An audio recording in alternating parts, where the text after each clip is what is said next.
ನಮಸ್ಕಾರ. ಸ್ಮೃತಿ ಮಂದಾನ ಮತ್ತು ಹರ್ಲಿನ್ ಡಿಯೋಲ್ ರವರ ಆರ್ಭಟಕ್ಕೆ ನಲುಗಿತು ವಿಂಡೀಸ್.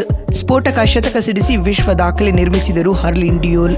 ಇತಿಹಾಸ ನಿರ್ಮಿಸಿತು ಟೀಮ್ ಇಂಡಿಯಾ. ಹಾಗಾದರೆ ಸುದ್ದಿಯ ಸಂಪೂರ್ಣ ಮಾಹಿತಿ ಏನು ಎಂಬುದನ್ನು ಇವತ್ತಿನ ಈ ಒಂದು ವಿಡಿಯೋದಲ್ಲಿ ತಿಳಿಸ್ಕೊಡ್ತಾ ಹೋಗ್ತೀನಿ. ಆದ್ದರಿಂದ ದಯವಿಟ್ಟು ಈ ವಿಡಿಯೋವನ್ನು ಕೊನೆವರೆಗೂ ನೋಡಿ. ಹೌದು, ವಡೋದರಾದ ಕೌಂಟಿ ಸ್ಟೇಡಿಯಂನಲ್ಲಿ ನಡೆಯುತ್ತಿರುವ ವೆಸ್ಟ್ ಇಂಡೀಸ್ ವಿರುದ್ಧದ 2ನೇ ಏಕದಿನ ಪಂದ್ಯದಲ್ಲಿ ಟಾಸ್ ಗೆದ್ದು ಮೊದಲು ಬ್ಯಾಟಿಂಗ್ ಮಾಡಿದ ಟೀಮ್ ಇಂಡಿಯಾ ದಾಖಲೆಯ ಮೊತ್ತವನ್ನು ಕಲೆ ಹಾಕಿದೆ. ನಿಗದಿತ 50 ಓವರ್ಗಳಲ್ಲಿ ತಂಡ 5 ವಿಕೆಟ್ ಕಳೆದುಕೊಂಡು ಬರೋಬ್ಬರಿ 358 ರನ್ ಕಲೆ ಹಾಕಿದೆ. ಈ ಮೂಲಕ ಏಕದಿನದಲ್ಲಿ ಅತ್ಯಧಿಕ ಮೊತ್ತ ಕಲೆ ಹಾಕಿದ ಪಟ್ಟಿಯಲ್ಲಿ ಟೀಮ್ ಇಂಡಿಯಾವು ತನ್ನದೇ ಹಳೆಯ ದಾಖಲೆಯನ್ನ ಸರಿಗಟ್ಟಿದೆ.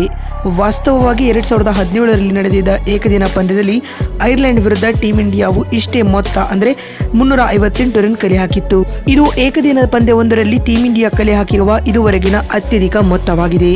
ತಂಡದ ಪರ ಆರಂಭಿಕರಾಗಿ ಕಣಕ್ಕಿಳಿದಿದ್ದ ಸ್ಮೃತಿ ಮಂದಾನ ಹಾಗೂ ಪ್ರತಿಕಾ ರಾವಲ್ ರವರು ಮೊದಲ ವಿಕೆಟ್ಗೆ 110 ರನ್ಗಳ ಜೊತೆಯಾಟವನ್ನು ನೀಡಿದರು. ಈ ವೇಳೆ ಎಂದಿನಂತೆ ಸ್ಫೋಟಕ ಬ್ಯಾಟಿಂಗ್ ನಡೆಸಿದ ಸ್ಮೃತಿ ಮಂದಾನ ಸರಣಿಯಲ್ಲಿ ಸತತ 2ನೇ ಅರ್ಧ ಶತಕ ಸಿಡಿಸಿದರು. ತಮ್ಮ ಇನ್ನಿಂಗ್ಸ್ನಲ್ಲಿ 47 ಎಸೆತಗಳನ್ನು ಎದುರಿಸಿದ ಸ್ಮೃತಿ ಮಂದಾನ 7 ಬೌಂಡರಿ ಹಾಗೂ 2 ಸಿಕ್ಸ್ ಸಹಿತ 53 ರನ್ ಕಲೆ ಹಾಕಿದರು. ಸ್ಮೃತಿ ಮಂದಾನರವರಿಗೆ ಆರಂಭದಿಂದಲೂ ಉತ್ತಮ ಸಾಥ್ ನೀಡಿದ ಯುವ ಬ್ಯಾಟರ್ ಪ್ರತಿಕಾ ರಾವಲ್ ಕೂಡ ತಮ್ಮ ಚೊಚ್ಚಲ ಏಕದಿನ ಅರ್ಧ ಶತಕವನ್ನು ಪೂರ್ಣಗೊಳಿಸಿಕೊಂಡರು. ವಾಸ್ತವವಾಗಿ ವಿಂಡೀಸ್ ವಿರುದ್ಧದ ಏಕದಿನ ಸರಣಿಯೊಂದಿಗೆ ಅಂತಾರಾಷ್ಟ್ರೀಯ ಕ್ರಿಕೆಟ್ಗೆ ಪಾದಾರ್ಪಣೆ ಮಾಡಿರುವ ಪ್ರತಿಕಾ ತನ್ನ 2ನೇ ಪಂದ್ಯದಲ್ಲಿ 86 ಎಸೆತಗಳಲ್ಲಿ 10 ಬೌಂಡರಿ ಹಾಗೂ 1 ಸಿಕ್ಸರ್ ಸಹಿತ 76 ರನ್ ಕಲೆ ಹಾಕಿದರು. ಈ ಪಂದ್ಯದಲ್ಲಿ 3ನೇ ಕ್ರಮಾಂಕದಲ್ಲಿ ಬ್ಯಾಟಿಂಗ್ಗೆ ಬಂದ ಹರ್ಲಿನ್ ಡಿಯೋಲ್ ಬರೋಬ್ಬರಿ 6 ವರ್ಷಗಳ ಬಳಿಕ ಅಂತಾರಾಷ್ಟ್ರೀಯ ಕ್ರಿಕೆಟ್ನಲ್ಲಿ ಚೊಚ್ಚಲ ಶತಕವನ್ನು ಪೂರ್ಣಗೊಳಿಸಿದರು.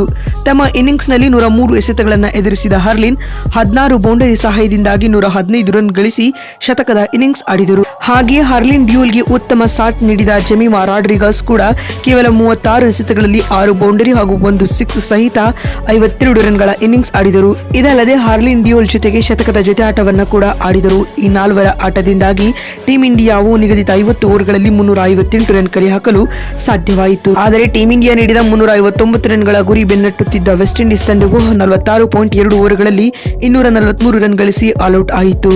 ಇದರೊಂದಿಗೆ ಟೀಮ್ ಇಂಡಿಯಾವು 115 ರನ್ಗಳ ಬೃಹತ್ ಗೆಲುವು ದಾಖಲಿಸಿತು. ಇದಲ್ಲದೆ ಸರಣಿಯನ್ನ 2 ಮತ್ತು 1 ಅಂತರದಿಂದ ಗೆದ್ದುಕೊಂಡಿತು. ಮತ್ತೊಂದು ವಿಡಿಯೋದಲ್ಲಿ ಸಿಗ್ತೀನಿ. ಅಲ್ಲಿವರೆಗೂ ನಮಸ್ಕಾರ, ಧನ್ಯವಾದಗಳು.